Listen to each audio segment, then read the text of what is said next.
Hoy es entrar en la historia de Sara y de Abraham, la historia de la esclava, sobre todo Agar, que tiene mucho de actualidad.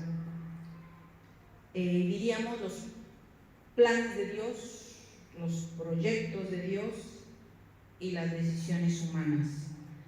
Porque la solución de una mujer estéril, Sara, al decidir tener su propio hijo por una mujer que le debía obediencia absoluta por el hecho de ser su esclava y además era extranjera, como sabéis, añadió injusticias, amarguras, vejaciones, y Ismael, un niño, quizá producto de una violación, con lo cual nos imaginamos todo ese resentimiento de una madre a sus amos de Agar, al igual que ese niño cuando creció y se enteró de toda la verdad.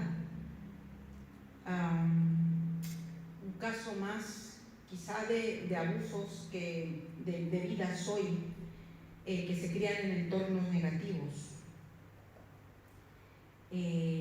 Aunque vemos que Agar amaba a su hijo, a pesar de todo ese cuadro pues fuerte, violento, porque cuando ella, hemos escuchado que lo abandona, lo deja bajo un arbusto y se retira, dice en otras versiones a tiro de arco, porque dijo, va a morir mi hijo, ya no tengo manera de salvarlo porque se nos ha acabado el agua, el pan, no lo quiero ver morir.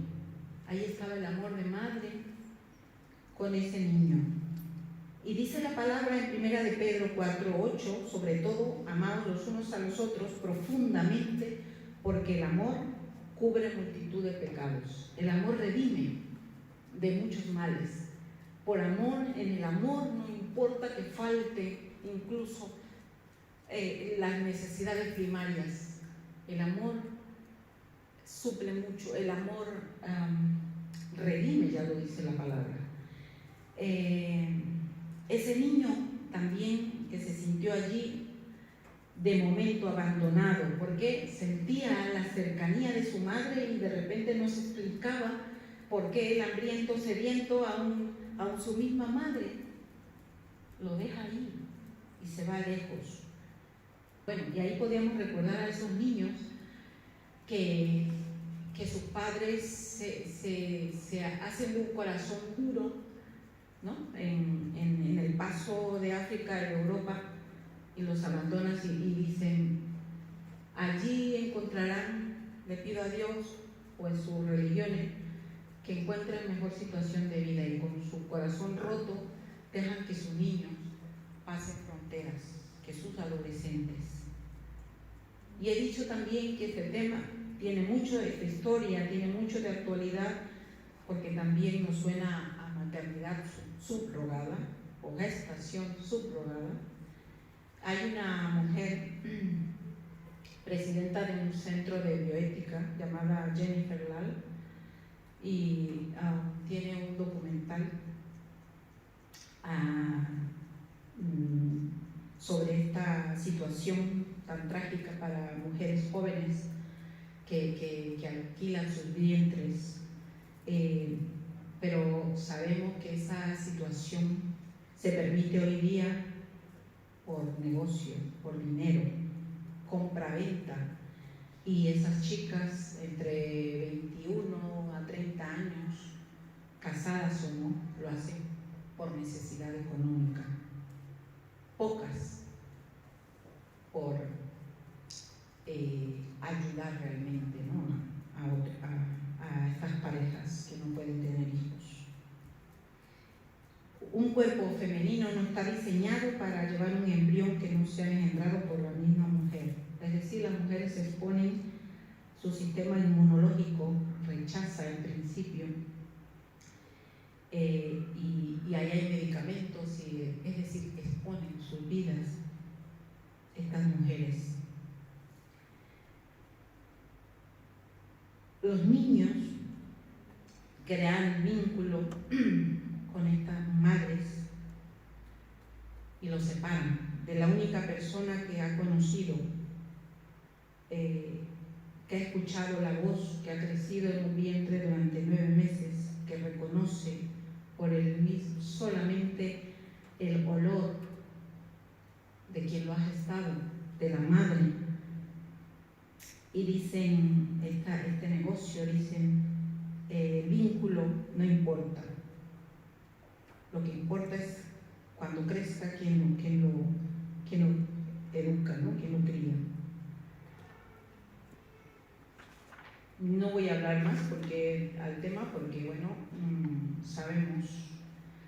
Y las mujeres, dice Jennifer Land, que se convierten en esclavas durante 9 meses porque controlan lo que comen, hasta dónde puede moverse, viajar, su perfume, todo lo con su historial médico, no tienen privacidad. Hay una dominación total y absoluta. Y bueno, fijaos que estos grupos, hay uno, por ejemplo, en Estados Unidos que dice que esa idea de subrogación se remonta a tiempos bíblicos. Se puede encontrar en el libro de Génesis justo la historia de Abraham y Sara, y ahí se basan algunos. Esta situación, pues hoy día es una situación nueva, donde el ser humano cada vez se va perdiendo esa humanidad y nos quieren ver a los seres humanos como una mercancía, ¿no? Sin acatar la voluntad de Dios, ¿no? Las parejas. Bueno, eso es un tema allí. Otro que podemos rescatar también de esta historia es que se nos narra un Dios que cumple sus promesas. Un Dios que prometió darle un hijo a Sara a pesar de su vejez, y a Abraham también. Y aunque no se ha leído de los primeros versos, Sara ahí dice que le trajo alegría. Exclamó en el verso 6, Dios me ha hecho reír, y los que se enteren que he tenido un hijo se reirán conmigo. Sara se gozó cuando finalmente tuvo un hijo propio, pero ya sabemos que había allí un hijo de por medio. Ella se había adelantado por incrédula a los planes de Dios para asegurar descendencia a su marido. Ella no podía darle ni descendencia ni fuerza de trabajo. Para la época tener hijos era representar fuerza en poder militar, fuerza en poder económico para su clan, para su tribu. Y ella buscó un remedio, porque veía como que Dios tardaba, ¿no?, en cumplir sus promesas o su promesa. Y recurrió a leyes que eran para la época costumbres. Dice la biblista Elsa Tames que se permitía a una patrona entregar a su esclava al marido para conseguir un hijo en toda Mesopotamia. Y hemos escuchado que el día del destete de Isaac, que se daba a los 3 años de edad de los niños, cuando la madre finalmente, pues eso, lo destetaba, hacían una gran fiesta, y allí el niño Ismael, pues como niño, no sabemos, no hay detalles, pero ella entendió que se burlaba de su hijo, y ese día explotó esa tensión que había entre ama y esclava, y ella determinó y le dijo a Abraham, echa de aquí a esta esclava y a su hijo.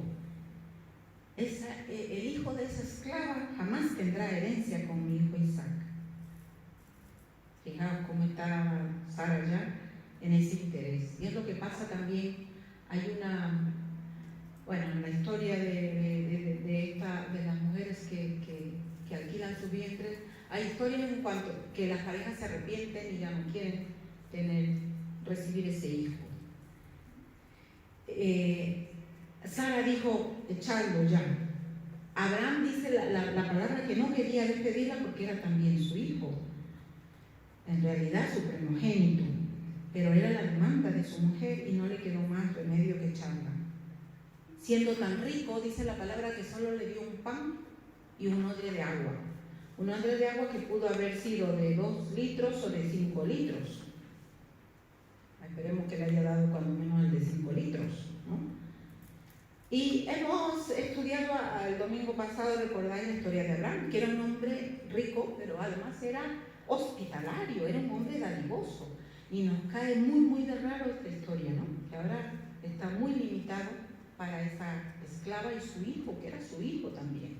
Pero ahí vemos la influencia de una mujer, ¿no? Y que del control que tenía Sara. Y ahí puede encajar o encaja el Evangelio de saber que lo justo lo hemos de pelear, ¿no?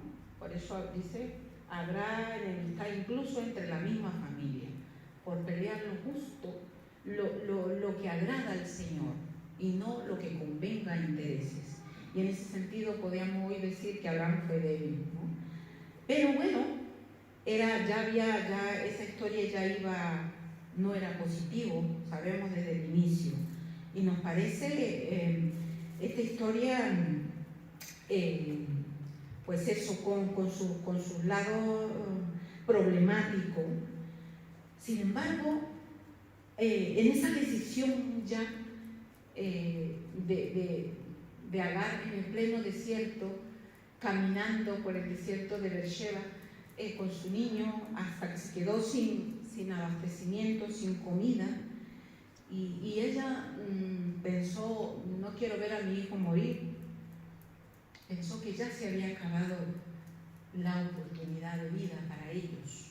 Fijaos que qué cosas pasarían por la mente de esta mujer extranjera, esclava, una mujer que se le cerraba el mundo, su futuro, no solo para ella, sino para su hijo.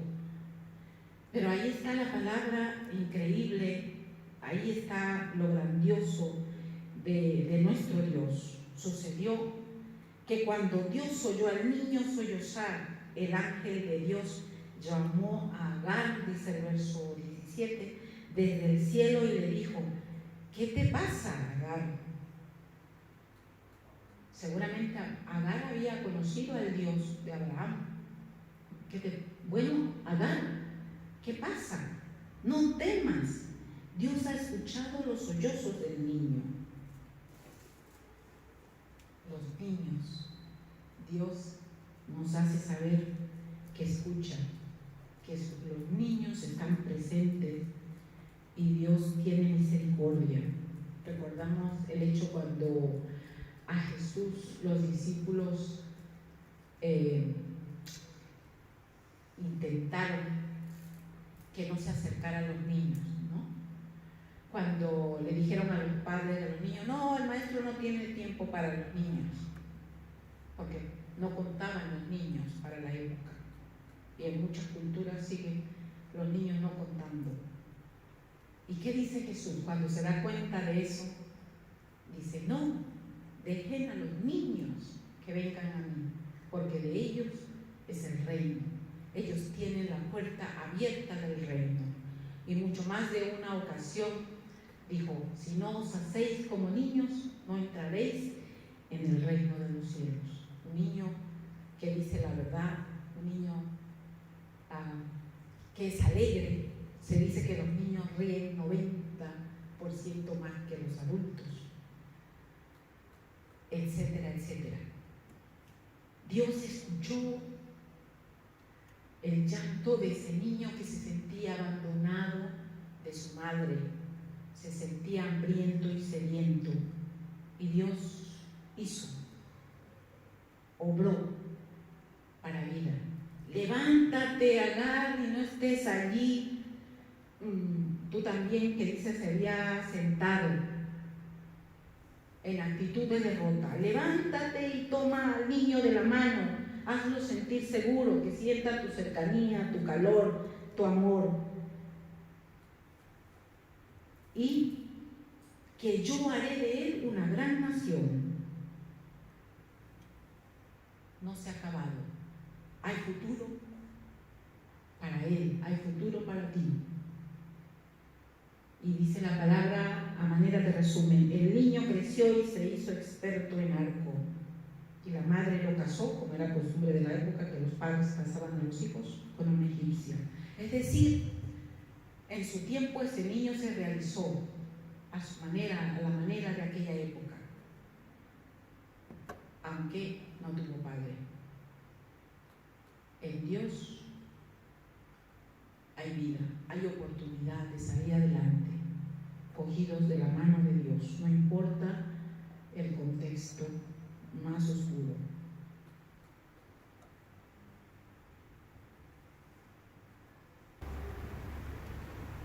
Dios mira las necesidades, lo injusto, y ante los desiertos, podríamos decir nosotros hoy, ante nuestros desiertos, estemos certeros que Dios actúa, que Dios ayuda, que Dios da la salida.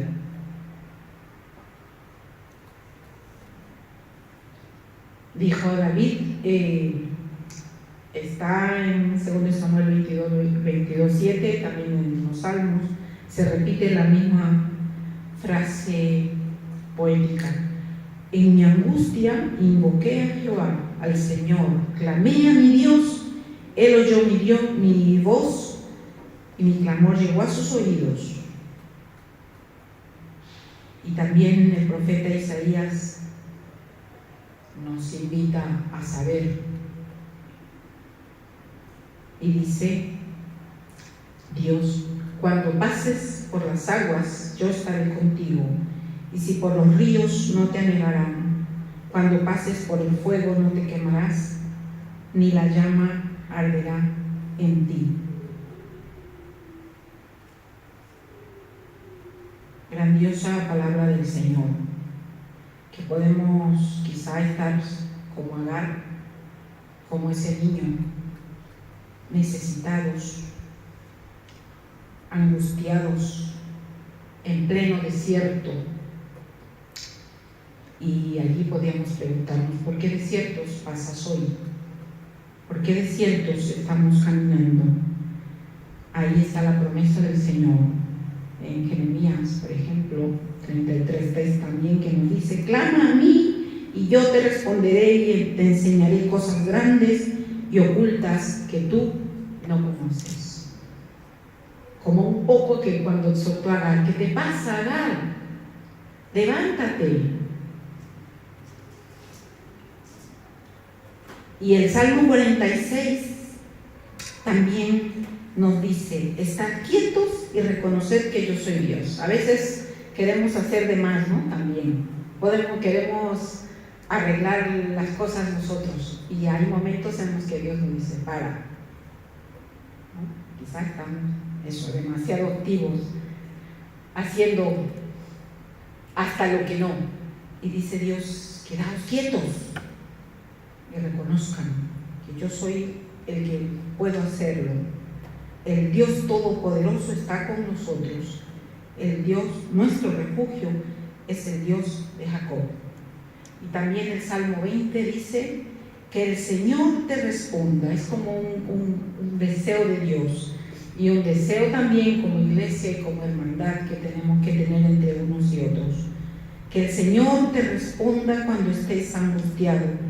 Que el nombre del Dios de Jacob te proteja y te envíe ayuda desde el santuario, y también te dé su apoyo. Hermanos, hermanas, hagamos nuestra parte también para soluciones. Hagamos nuestra parte también para bendecir al que está necesitado, para que el reino de Dios también siga creciendo en el mundo. Es decir, si estamos necesitados de Dios como Agar y Ismael, sabemos que Dios vendrá a nuestra ayuda. Pero también recordemos que mientras caminamos la vida, también podemos ser las manos y los pies de Dios para llevar, para bendecir. Que Dios nos siga hablando y nos siga fortaleciendo por medio de su palabra y con su espíritu. Amén.